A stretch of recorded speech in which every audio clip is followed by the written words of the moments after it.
Not so dumb.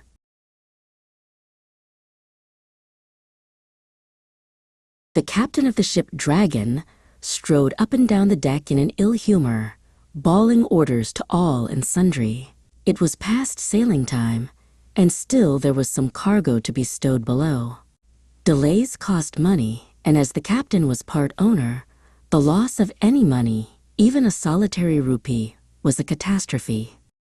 Still, this voyage to Singapore and Borneo should yield a good profit, and he had managed to sign on a crew at cheap rates. One of the seamen he had signed on was Mong, a burly Burmese hillman, who was as strong as an ox but appeared to be quite simple-minded.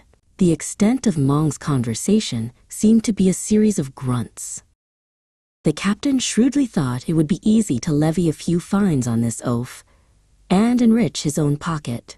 The voyage from Rangoon to Singapore passed without incident, although easygoing Mong was always the subject of the crew's jokes, but he took everything with his placid good humor and merely grunted.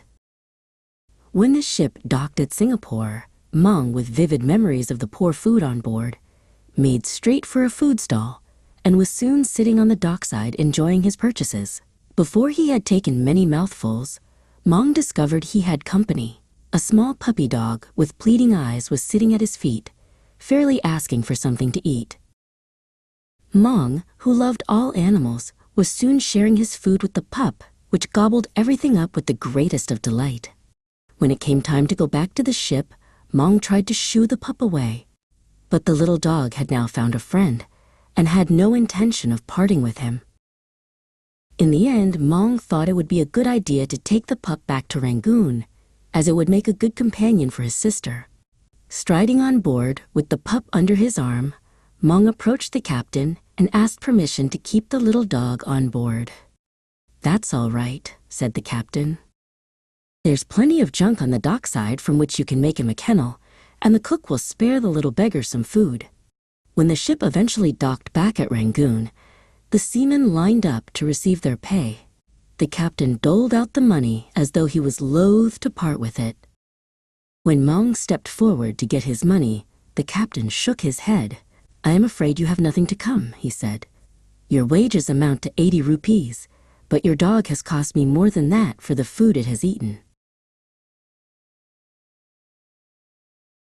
Eyeing the captain keenly, Mong merely grunted, and with the little pup scampering behind him, walked off the ship. 2 weeks later, the ship was due to sail again, and the captain was surprised when Mong signed on again. "What a simpleton," he thought. "I shall soon think of the means to do him out of his pay." It was noticed that on this trip, Mong was wearing an ornate, short sword. When asked why he needed a sword, Mong merely smirked and muttered, "This is a magical sword that can make money."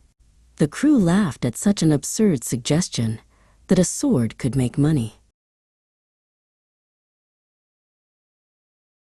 But little did they know that this was one of a matching pair, and the other sword was safely hidden in Mong's locker. Several evenings later, Mong stood at the ship's rail, busy sharpening the blade of his sword, much to the amusement of the other members of the crew. Suddenly, the sword seemed to slip out of Mong's hand and fell into the water. "Father," he shouted, "tomorrow morning I will dive in and get it." The captain, who happened to be close by, burst out laughing. "What an idiot you are," he exclaimed. "By tomorrow morning the ship will be miles away."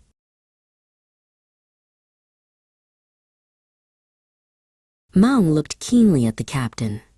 "I will wager you 100 rupees that tomorrow at dawn I will dive over the side and retrieve my sword." The captain fairly gasped at the thought of such easy money. "It's a bet," he shouted. "At dawn tomorrow we will all be here to see you get back your sword, and I shall be ready to receive your 100 rupees. At dawn the following morning, Mong came on deck, with the other sword carefully hidden under his clothing, and without a glance at the sniggering crew, Mong dived into the ocean. A minute went slowly by, then 2 minutes, with everybody peering over the side.